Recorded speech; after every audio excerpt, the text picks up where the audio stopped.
اعوذ باللہ من الشیطان الرجیم بسم اللہ الرحمن الرحیم وقیل للذین اتقوا ماذا انزل ربکم، جو اہل تقوی ہیں، اللہ سے ڈرنے والے ہیں، جن کے دلوں میں وہ اخلاقی حس جو ہے وہ بیدار ہے، ابھی ان کی روح جو ہے وہ مری نہیں ہے، ابھی زندہ ہے، بیدار ہے۔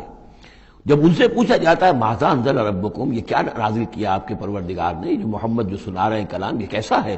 قالوا خیرا، وہ کہتے ہیں بہت خیر، بہت بھلا، ہماری خیر کے لیے، ہماری بھلائی کے لیے۔ للذین احسنوا فی ھذہ الدنیا حسنہ، ایسے لوگ جنہوں نے اس دنیا کی زندگی کے اندر احسان کی، نیکی کی، بھلائی کی روش اختیار کی، ان کے لیے دنیا میں بھی حسنہ ہے، ولدار الآخرۃ خیر، اور آخرت کا گھر تو بہت ہی بہتر ہے، وَلَنِعْمَ دَارُ الْمُتَّقِينَ، اور کیا ہی اچھا ہے وہ متقیوں کا گھر۔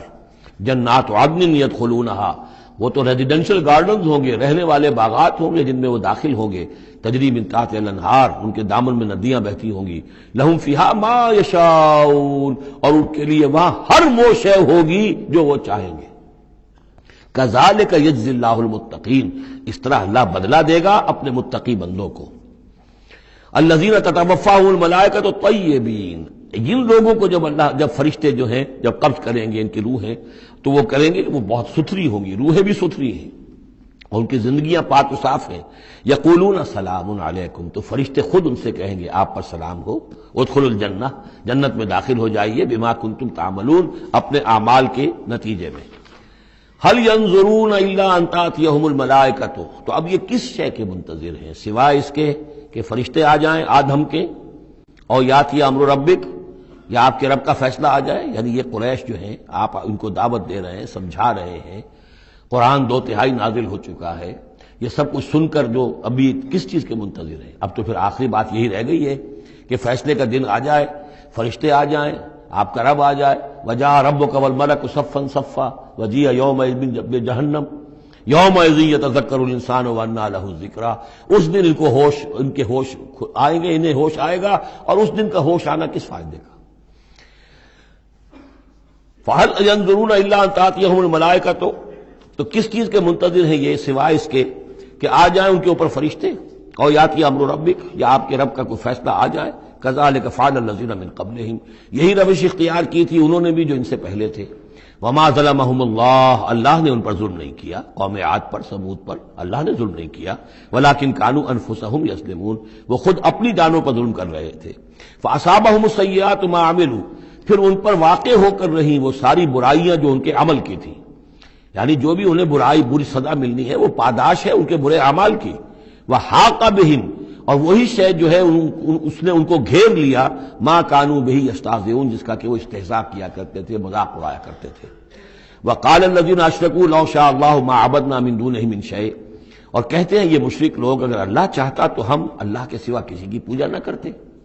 اللہ تو علی کل شیء قدیر ہے، ہمیں وہ کرنے ہی نہ دیتا، ہمیں روک دیتا، ہمیں اس نے روکا نہیں۔ اس کا مطلب یہ ہے کہ امپلائڈ جو ہے اس کی طرف سے پرمیشن ہے، اجازت ہے۔ قال الذین اشرکوا لو شاء اللہ ما عبدنا من دونہ من شیء نحن ولا آباؤنا، نہ ہم کسی کو پوجتے اس کے سوا، نہ ہمارے آباء و اجداد پوجتے اگر اللہ چاہتا۔ ولا حرمنا من دونہ من شیء، اور اس کے حکم کے بغیر ہم نے کسی شے کو حرام نہ قرار دیا ہوتا۔ کذالک فعل الذین من قبلہم، اسی طرح کیا تھا انہوں نے بھی کہ جو ان سے پہلے تھے۔ فَهَلْ عَلَى الرُّسُلِ إِلَّا الْبَلَاغُ الْمُبِينُ، تو ہمارے رسولوں پر سوائے واضح طور پر پہنچا دینے کی اور کوئی ذمہ داری نہیں ہے۔ اس قسم کی جو کٹ حجتی ہے اور کج بحثی ہے، اس میں ہمارے رسول جو ہیں وہ تمہارے ساتھ جو ہے نہیں الجھیں گے، ان کا کام ہے پہنچا دینا، اگر انہوں نے پہنچا دیا ہے تو ان کا فرض ادا ہو گیا، باقی یہ کہ جواب دہی تمہیں کرنی ہے۔ وَلَقَدْ بَعَثْنَا فِي كُلِّ أُمَّةٍ رَسُولًا، اور ہم نے تو ہر امت میں ایک رسول بھیجا، ان اعبدوا اللہ واجتنبوا الطاغوت، وہ یہی پیغام لے کر آئے کہ اللہ کی بندگی کرو، پرستش کرو، اور طاغوت سے بچو، طاغوت کا انکار کرو۔ یہ سورہ بقرہ میں ہم پڑھ چکے ہیں۔ فمن یکفر بالطاغوت ویؤمن باللہ فقد استمسک بالعروۃ الوثقی، طاغوت طغا سے ہے، طغا سرکشی، جو بھی سرکش ہے اللہ کی بندگی اور اطاعت سے سرتابی کر رہا ہے وہ طاغوت ہے، وہ انسان ہو، وہ جن ہو، وہ کوئی ادارہ ہو، وہ کوئی ریاست ہو، کانسٹیٹیوشن ہو، کچھ بھی ہو، جو بھی اللہ کی ہدایت کا پابند نہیں ہے اور بندگی کے حد سے تجاوز کر کے وہ گویا کہ خود حاکمیت کا مدعی بن جائے، وہی طاغوت ہے۔ واجتنبوا الطاغوت، اللہ کی بندگی کرو اور طاغوت سے کنارہ کشی کرو۔ فمنہم من ھدی اللہ، تو جب رسول آئے یہ دعوت لے کر تو ان کی قوموں میں سے کچھ وہ بھی ہوئے جن کو اللہ نے ہدایت دے دی، وَمِنْهُمْ مَنْ حَقَّتْ عَلَيْهِ الضَّلَالَةُ، اور ایسے بھی ہوئے کہ جن پر مسلط ہو چکی تھی گمراہی۔ فَسِيرُوا فِي الْأَرْضِ، تو پھر گھومو پھرو زمین کے اندر، فَانظُرُوا كَيْفَ كَانَ عَاقِبَةُ الْمُكَذِّبِينَ، اور دیکھو پھر جھٹلانے والوں کا انجام کیسا ہوا۔ تمہارے قافلے جاتے ہی ہیں، تم اصحاب ہجر کی بستیوں سے بھی گزرتے ہو، تم نے وہ ثمود کے مسکن بھی دیکھے ہیں، ان کے کھنڈرات بھی دیکھے ہیں، تم نے وہ قوم مدین کا علاقہ بھی دیکھا ہے، تمہیں معلوم ہے کہ سدوم اور عمورہ کی بستیاں کہاں تھیں، یہ ساری چیزیں تمہارے علم میں ہیں۔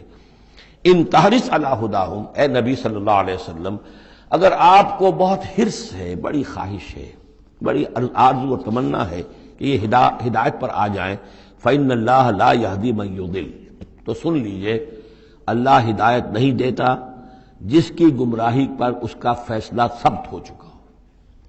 نہیں، اللہ کا ایک قانون ہے، اس نے ہدایت منکشف کی، ایک آدمی پر ہدایت منکشف ہو گئی، اس نے رد کر دی، اللہ نے پھر اور موقع دیا، پھر اور موقع دیا، ایک وقت آ کر پھر اللہ تعالیٰ اب اس کی توفیق سلب کر لیتا ہے، اب وہ حق کو پہچان ہی نہیں سکتا، اب اس کی طرف سے مہر تصدیق ثبت ہو چکی ہے۔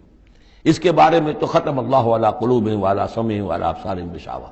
اب اے نبی، آپ کتنی ہی خواہش رکھتے ہو، آپ کی کتنی ہی تمنا ہو، کتنی ہی آرزو ہو، کوئی آپ کا کتنا ہی قریبی عزیز ہو، آپ کو کتنی ہی اس کے بارے میں خواہش ہو، لیکن یہ کہ یہ اللہ کا فیصلہ ہے۔ جیسا کہ میں نے عرض کیا، ایک جگہ پر تو کھل کر کہا گیا، انک لا تہدی من احببت ولکن اللہ یہدی من یشاء، آپ ہدایت نہیں دے سکتے جسے چاہیں، اللہ جس کو چاہے ہدایت دے سکتا ہے۔ آپ اپنی سی کوشش کیجئے، اپنا فرض ادا کیجئے، اور بس۔ ان تحرص علی ہداہم فإن اللہ لا یہدی من یضل، جس کی ضلالت کا فیصلہ اللہ کی طرف سے ہو چکا پختہ، اب اللہ اسے ہدایت نہیں دے گا، وما لہم من ناصرین، اور ان کے لیے نہیں ہوں گے کوئی بھی مددگار۔ وَأَقْسَمُوا بِاللَّهِ جَهْدَ أَيْمَانِهِمْ، اور وہ اللہ کی قسمیں کھا کھا کر کہتے ہیں امکانی حد تک، لا يبعث اللہ من يموت، اللہ ہرگز نہیں دوبارہ اٹھائے گا اس کو جو مر جائے گا۔ میں نے آپ کو بتایا تھا کہ اکثر و بیشتر تو ان لوگوں کا قول یہ تھا کہ مرنے کے بعد اٹھیں گے اللہ کے ہاں، لیکن اللہ کے ہاں ہمارے سفارشی ہیں، وہ ہمیں چھڑا لیں گے۔ لیکن ایک طبقہ وہاں بھی موجود تھا ایسا کہ جو بعث بعد الموت کا سرے سے منکر تھا، اس کا ذکر پہلے بھی آ چکا ہے، اب پھر آ رہا ہے۔ یہ کہتے تھے لا یبعث اللہ من یموت، نہیں اللہ اٹھائے گا، جو مر گیا مر گیا، گیا ختم ہوا، زندگی یہی ہے، ان ہی الا حیاتنا الدنیا نموت ونحیا وما نحن بمبعوثین۔ بلا، کیوں نہیں، وعدن علیہ حقا، یہ وعدہ ہے اس کے ذمے، قائم ہے، پختہ ہے، اللہ یقیناً تمہیں جمع کرے گا۔ ولکن اکثر الناس لا یعلمون، لیکن اکثر لوگ علم نہیں رکھتے۔ لیبین لهم الذی یختلفون فیہ، وہ جمع کرے گا، اٹھائے گا تاکہ واضح کر دے وہ تمام چیزیں جن میں وہ اختلاف کرتے رہے تھے۔